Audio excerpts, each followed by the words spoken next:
Visiones Educativas.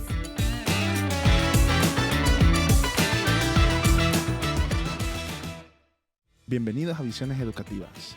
Hoy hablaremos de un tema clave para mejorar el aprendizaje y el bienestar en las aulas: la empatía entre docentes y estudiantes como estrategia para el desarrollo académico. Como ya sabemos, en muchos entornos educativos, el rendimiento académico suele verse afectado, no solo por el contenido, sino por factores emocionales y sociales. La relación entre el docente y el estudiante no se limita solo a la enseñanza de contenidos, sino que la empatía juega un papel sumamente importante y fundamental en la motivación, en el compromiso y en el éxito académico. En este episodio podremos ver y tocar ciertos temas como la empatía.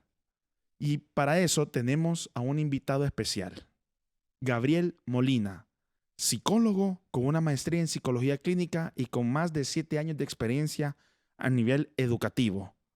¿Cómo está, Gabriel? Cuéntanos, ¿qué tal tu día? Hola, gracias por la invitación. Muy contento, la verdad. Muy bonita la presentación que hiciste y me encantó que mencionaste sobre el éxito académico con el tema de la empatía. Eso va a ser fundamental. ¿El éxito académico consideras tú que puede ser parte de lo que es la empatía? Por supuesto que sí, claro, porque cuando hablamos de la empatía, primero definamos un poquito el tema de la empatía. ¿Verdad? Ok, perfecto. Para irlo trabajando juntos. Entonces, lo primero, la empatía, lo primero que se nos viene a la mente es ese famoso dicho, ponernos en el zapato del otro, ¿verdad? Creo que lo has Ponernos en los escuchado. zapatos del otro, exacto. Exacto. Y eso viene siendo básicamente la capacidad que tiene el ser humano de poder entender los sentimientos y las experiencias de otra persona, ¿verdad? Por eso es que nos ponemos en los zapatos de la otra persona, porque comprendemos qué es lo que está sintiendo y sus experiencias las logramos comprender, ¿verdad? Entonces, eso es definir básicamente lo que es la empatía, en palabras sencillas. Ok, perfecto. Entonces, la empatía en palabras sencillas lo podemos tomar como ponernos en los pies de la otra persona, Ujú. pero más allá de solo tener el concepto, ¿verdad? Como qué es la empatía, pero también por qué es importante a nivel del aprendizaje conocer la empatía. Cuéntanos un poco sobre eso, porque sí puede haber mucha confusión entre, ok, yo soy empático porque me pongo en los pies de la persona y lo apoyo, lo ayudo, o lo considero que puedo considerar que esta persona se siente triste, pero hasta ahí. Ujú. Pero a nivel académico, a nivel educativo, en realidad, ¿cómo esto intercede el aprendizaje de un punto fundamental partiendo de aquí con la empatía? ¿Cómo es la asociación acá? Cuéntanos un poco. Sí, primero nos ubicamos en cuál es el objetivo de la escuela, ¿verdad? Del proceso de formación. Entonces, estamos formando lo que son niños y jóvenes para su proceso de adultez, ¿verdad? Eso es lo primero. Entonces, aparte, y yo sé que esto se escucha mucho, que en casa empieza el aprendizaje de los valores, es cierto, claro, pero en la escuela realmente se refuerza. ¿Cuáles son los ambientes sociales que los jóvenes y los niños tienen? La escuela, ¿verdad? Entonces, por eso es que es tan importante el desarrollo de los valores, ¿verdad? En el tema educativo y en la parte académica, ¿ok? Entonces, afecta tanto el rendimiento académico, afecta también cómo se llevan, ¿verdad? O cómo interaccionan los estudiantes con sus mismos compañeros, ya sea mayores que ellos o menores que ellos, ¿verdad? Entonces, todo esto va de la mano, el aprendizaje de los valores. Recordando, claro, ¿verdad? Que según Montessori y muchos otros teóricos, cuando hablamos del desarrollo de valores, ¿verdad? Hablamos de los periodos sensitivos. Y curioso que ¿Periodos? sensitivos, Wow, explícame un poco de eso. Vamos a hacer un pequeño paréntesis. Explícame un poco sobre los periodos sensitivos. Sí, son bien interesantes porque realmente los periodos sensitivos, de manera pues sencilla, ¿verdad? Resumida, son los momentos donde el organismo cuenta con el mejor punto neurobiológico para el desarrollo de valores, ¿ok? No sé si se logra captar lo que Sí, se estoy entendiendo de que hay etapas del desarrollo en las cuales el niño empieza, esos canales sensoriales se desarrollan de manera correcta. Correcto. Ah, ok, Y perfecto. favorece, dependiendo de cierta edad, favorece el desarrollo de ese valor. Entonces, tomando un poquito de la empatía, ¿verdad? El valor de la obediencia, por ejemplo, el valor del orden, por ejemplo, esto se desarrollan a los 4 años, ¿verdad? Ya lo que es el valor de la justicia, de la amistad, se va desarrollando más o menos a los 12 años, ¿verdad? Entonces, por eso es bien importante conocer los periodos sensitivos, para poder aprender este tipo de valores. Y la empatía es uno de ellos, que más o menos se va formando a partir de a los 5 años, obviamente 4 años, se va desarrollando lo que es el orden, la parte de la obediencia.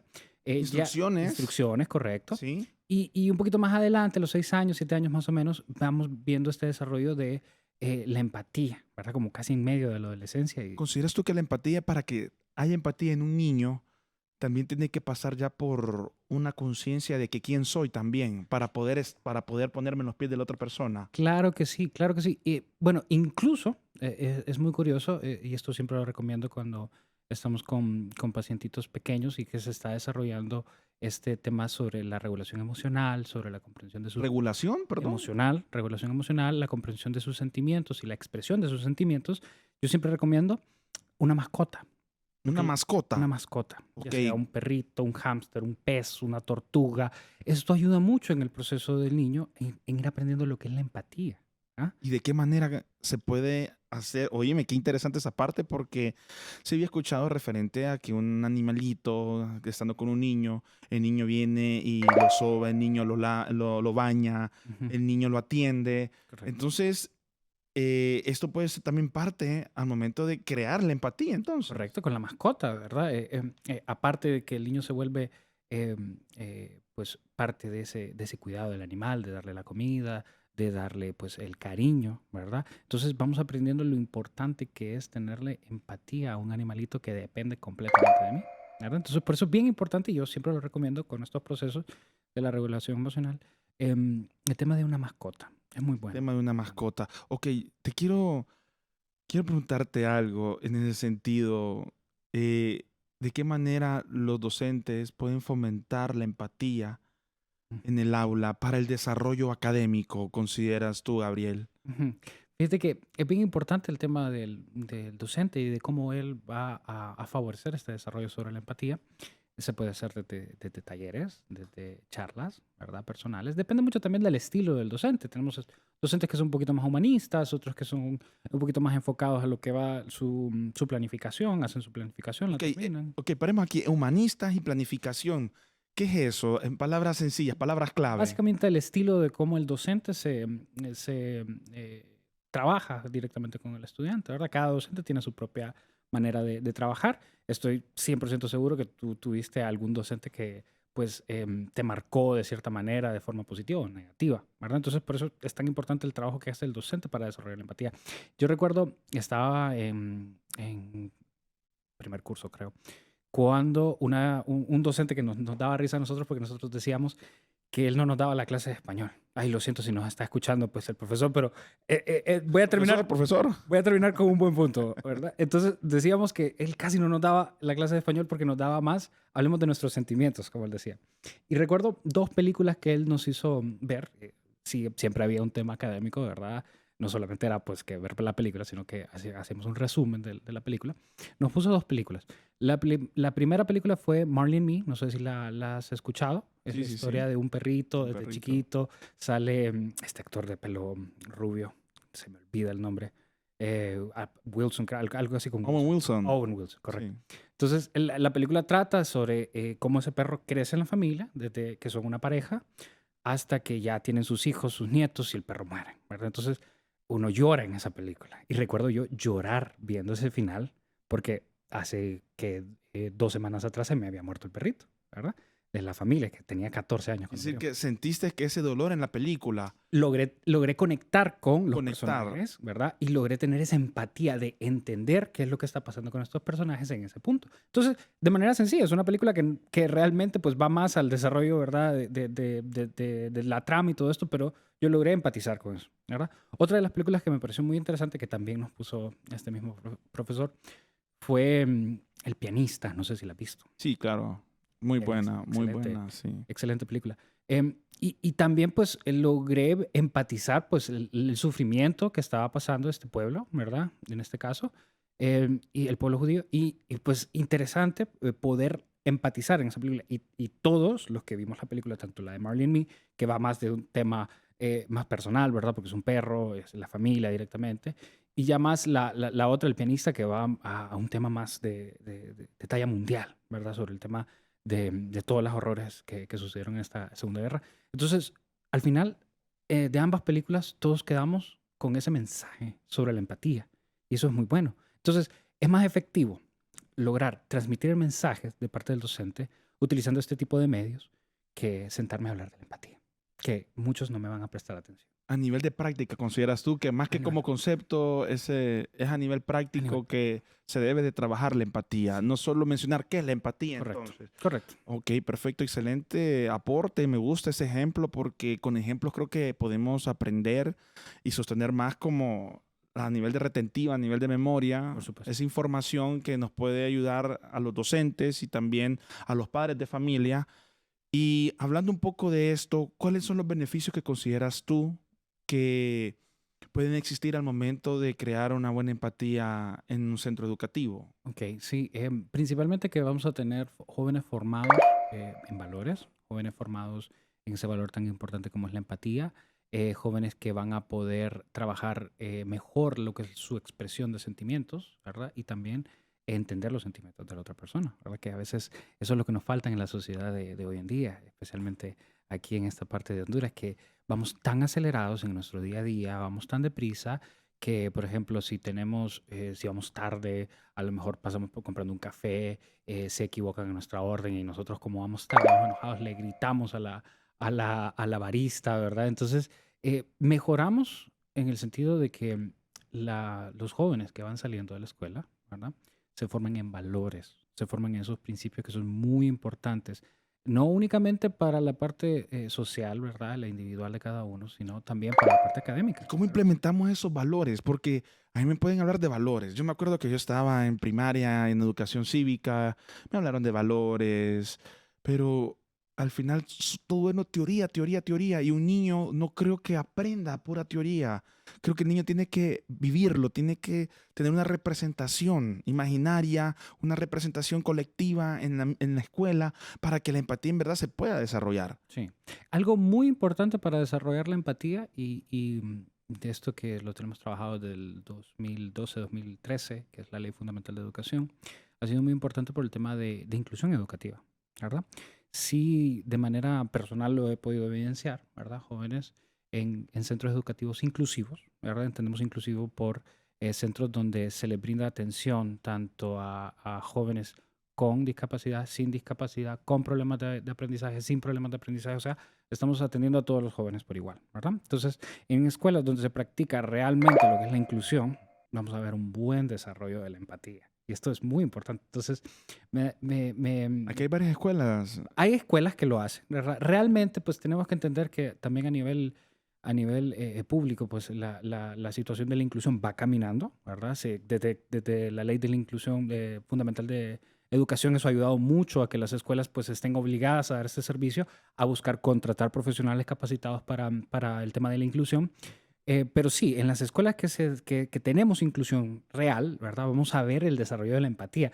Muy curioso, una escuela en particular recuerdo a un joven en silla de ruedas. Entonces, este joven en silla de ruedas, todos los compañeros lo apoyaban al momento de trasladarse Cuando él al aula. recién entró. Cuando él recién, no, tal vez no cuando recién entró, porque ahí lo desconozco, ¿verdad? Ok. Pero ya como ellos están acostumbrados al tema de la Al inclusión, apoyo. al apoyo y cuidado, nadie se puede venir y burlar o bullying con estos Claro. chicos porque toda el aula comprende el Wow, tema de la inclusión. increíble. Entonces mejora mucho, mejora mucho. Increíble. Fíjate qué interesante eso porque ya pasamos del concepto de empatía al hecho de cómo los niños en realidad establecen la empatía. Ujú. Pero entre esos dos puntos, aquí hay una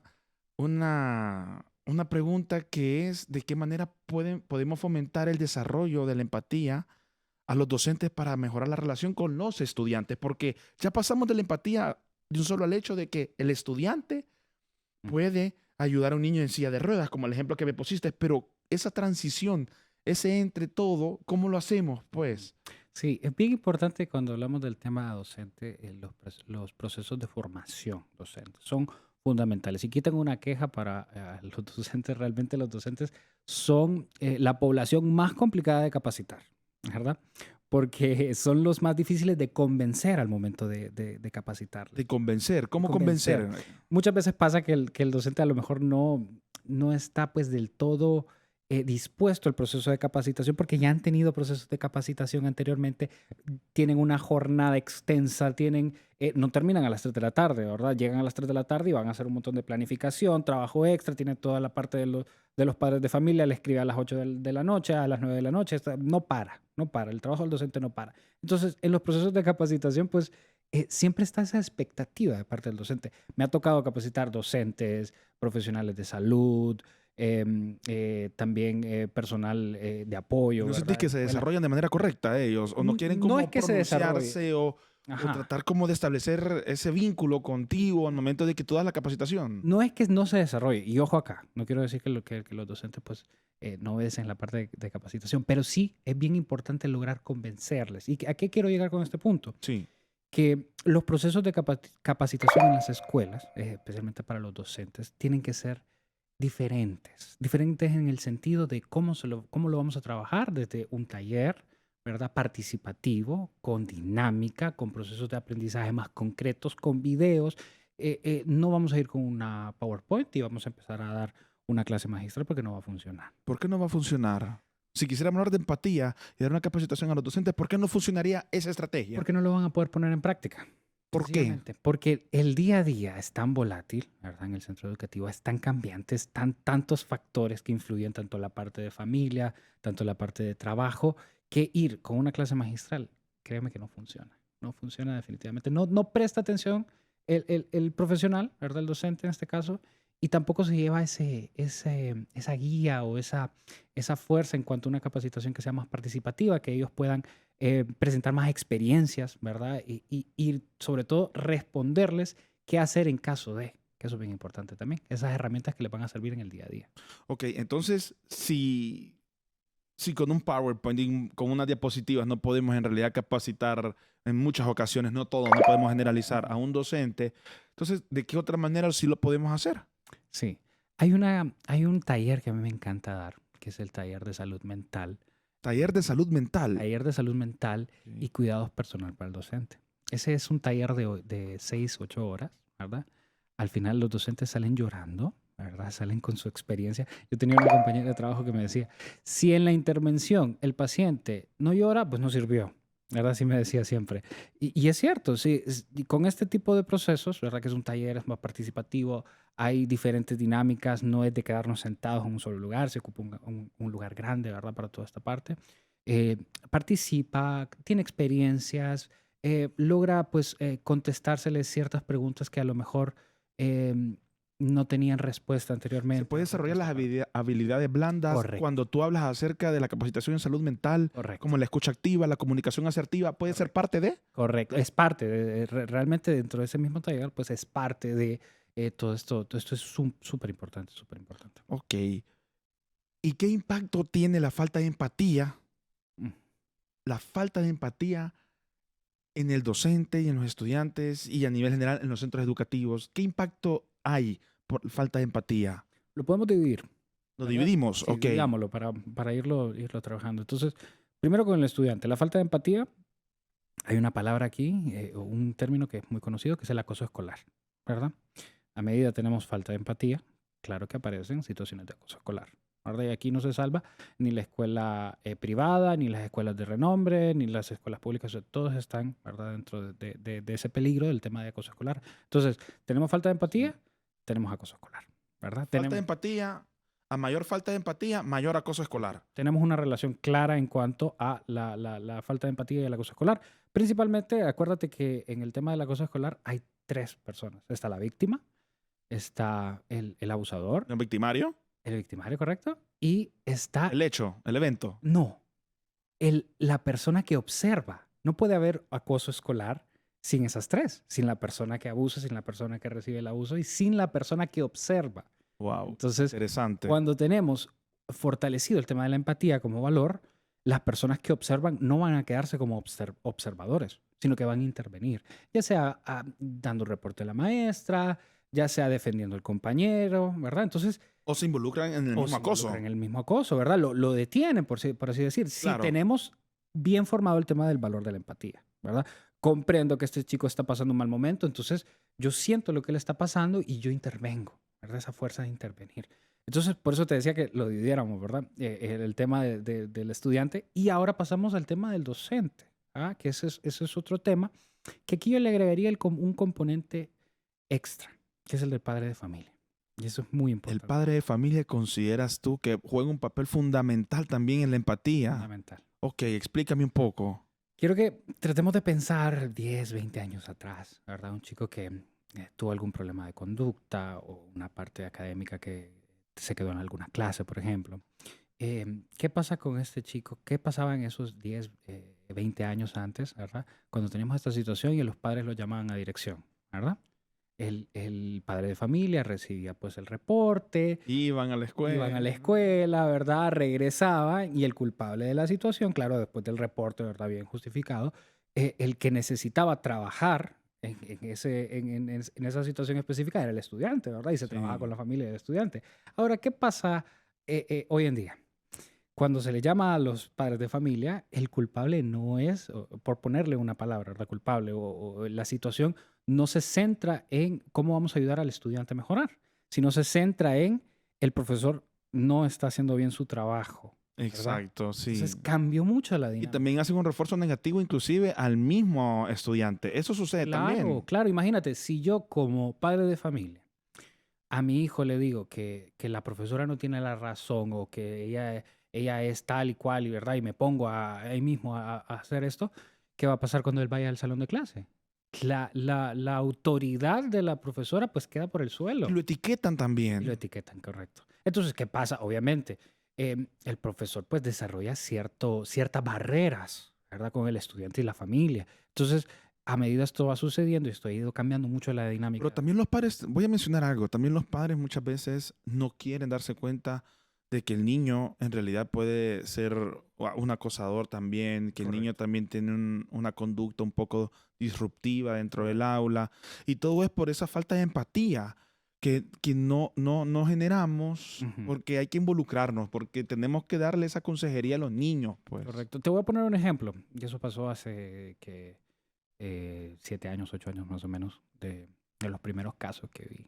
Eh, Había un chico que había tirado piedras en la escuela, es muy bonita, tenían guacamayas, ¿verdad? Que guacamayas que las habían rescatado, habían quedado en el árbol y toda la cuestión. Entonces, el niño lanzó piedras y mató una de las guacamayas. La mató, ¿ok? Ok. El joven que 8 años, 10 años, Estaba no bien, recuerdo bien su edad, estaba estaba pequeño, pequeño, realmente sí, sí, pequeño. sí. La guacamaya, como era una pareja, la otra guacamaya, pues de la soledad se murió también. La estresada se arrancaba las plumas y todo esto. Entonces, un proceso bien fuerte, ¿verdad? Porque estamos hablando de maltrato animal, ¿verdad? De esa situación. Pero la familia se había centrado en que el culpable de la situación era la institución por tener guacamayas dentro de la escuela, ¿verdad? Sí, Entonces, no, ¿cómo no. gira un poco la dinámica? Claro, porque no aceptan. Y también hay que tomar en cuenta, como tú mencionas, que los padres también necesitan ese reforzamiento de empatía. Correcto, Y en correcto. muchas ocasiones no sucede eso. Entonces, para ellos la empatía es proteger. Sí, proteger, proteger, correcto, porque como lo mencionamos, negamos una situación o tratamos de ocultar esta situación porque nos genera estrés, ¿verdad? Entonces, la forma más fácil de ocultar de afrontar esta situación es ocultándolo o negándolo, ¿verdad? Ok, ¿qué estrategias pueden implementar las instituciones educativas para la formación de la empatía en el docente? En el docente, sí, en el docente directamente diría procesos de formación, muy importante, Procesos de de formación. formación docente. ¿Cómo podemos hacer un proceso de formación? Explícamelo como en fases, pero de Sí. manera resumida para que entendamos un poco. Claro que cada escuela tiene sus propias necesidades, ¿verdad? Entonces partimos de una evaluación, ¿verdad? Tener en Una claro evaluación, de la institución ok, como tal, ¿verdad? ¿Cuáles son las necesidades específicas? ¿En qué están formados? ¿En qué los docentes mismos desearían formarse, ¿verdad? Todo esto es la primera parte que evaluamos el centro educativo, qué políticas tienen, revisamos toda esta parte. Entonces, eso es lo primero, una evaluación.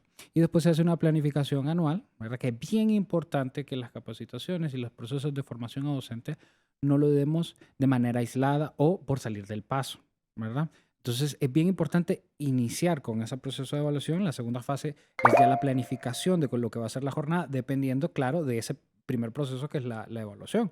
Vemos si se necesita trabajar empatía, vemos si se necesita trabajar valga la redundancia, trabajo en equipo, ¿verdad? Es muy importante entre los docentes, ver cuáles son las mayores dificultades que tienen y en base a eso hacemos una planificación anual de este proceso de formación. Y ya después viene la parte más bonita, que es la participación, ¿verdad? Como yo digo, Grupos focales pueden grupos incluirse. focales, talleres, ese taller que te digo que es De magnífico, salud mental. salud mental y cuidado personal para el docente, porque es bien específico. Y en tiempo, ¿cuánto consideras que se puede hacer una evaluación? Imaginemos una escuela de aproximadamente 30, 40 docentes con 500 alumnos.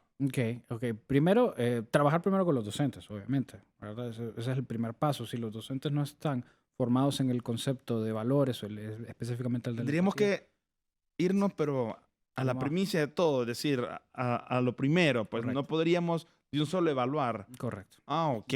Entonces, en base a eso, pues el proceso de evaluación más o menos tarda entre un mes, ¿verdad? 3 semanas, ¿verdad? Si se hace según los tiempos, ¿verdad? Y después se deja desde 2 a 3 jornadas trimestrales, ¿verdad? Y se va viendo el desarrollo. Unos 3 ciclos más o Unos 3 menos. ciclos, correcto. Con un proceso de evaluación final, ¿verdad? Donde vemos si realmente tuvo o no tuvo resultado este proceso de formación para los docentes. Ok, qué difícil es en ese sentido, Gabriel, porque en muchas ocasiones, como tú mencionas, cuando estamos hablando de evaluación, muchas veces la gente cree que vas a introducirte en su vida, Claro. que vas a hacer un juicio sobre su vida al momento de evaluarlo, y eso tampoco nos permite crecer. Correcto. Y en los valores se fundamentan al crecimiento, a la transparencia, a la transformación. Nosotros como seres humanos en nuestro día a día es la única manera. Ujú. Y si no utilizamos estas estrategias para poder combatir esta relación que puede haber de poca empatía muchas veces entre el docente y el estudiante, entonces, ¿en qué momento crecemos, pues? Sí, y bien importante porque el proceso de crecimiento no termina en ningún punto de la vida. Siempre estamos aprendiendo algo nuevo, ¿verdad? Entonces es tan importante llevar esto de la mano, ¿verdad? Y no creer que la formación en valores es únicamente trabajo de casa. Sí, en la casa se aprende, en la casa se ponen en práctica, ¿verdad? Pero en la escuela se fortalecen y es la parte social Sí, del la joven, parte ¿verdad? social, Más sí, grande porque claro. pasa más tiempo con sus compañeros de clase y con sus profesores que a lo mejor Que con su propio hermano. con su propio hermano Sí. o con sus padres, porque a lo mejor trabajan en una jornada extensa, llegan tarde, pues se lo vio poco tiempo, ¿verdad? Y lo ve los fines de semana, a lo mejor pasa tiempo de calidad, ojo, tiempo de calidad, ¿verdad? Que el tiempo de calidad es bien distinto a únicamente nos vamos a sentar en el comedor y vamos a comer y todo Sí, el mundo porque hay con un el celular. contexto, pues hay una formación en ese tiempo de calidad que tú mencionas. Correcto. Ok, y en palabras resumidas, ¿de qué manera crees que el padre puede trabajar todo como reforzador Ujú, del trabajo que hace el docente? ujú. ¿Cómo consideras tú? Sí, lo primero es conocer a su hijo, ¿verdad? A su hijo o a su hija. A conocerlo, saber qué opina, saber cuáles son sus gustos, ¿verdad? Tengo muchos padres que cuando me llegan a las citas y voy por la parte de ocio, qué le gusta a su hijo, ah, lo dudan mucho, no saben qué contestarme, no lo Sí. conocen, no saben qué le gusta. Entonces, eso es bien importante. Tuve un caso de un padre que le encanta el fútbol y al hijo no le gusta el fútbol. Y se dio cuenta después en el mismo proceso que no le gusta el fútbol a su hijo y lo tuvo que aceptar. Pues qué lástima, no le gusta, pues le gusta pintar. Ah, pues me intereso por su gusto, que es pintar, y Ok, le apoyo en eso. no solo hacer lo que los padres quieren en realidad para sus hijos, sino que escucharlos. Correcto, escucharles, conocerles, Escucharlos. saber qué amistades tienen también. Eso es bien importante. Ok. Eso, el círculo de amistad directo. Círculos de amistades, escuchar al estudiante, también fomentar una educación a nivel de capacitación a los docentes. Pueden ser como conclusiones importantes para este tema de que es la empatía en relación a lo que es el docente y el estudiante. Con esto culminaríamos el día de hoy, licenciado Gabriel Molina, psicólogo. Agradecemos su fiel sintonía con nosotros. Recuerden seguirnos en todas nuestras redes sociales como STVE Telebásica. Escúchenos cuando quiera y donde quiera en Spotify, Apple Podcast. Hasta nuestro próximo episodio.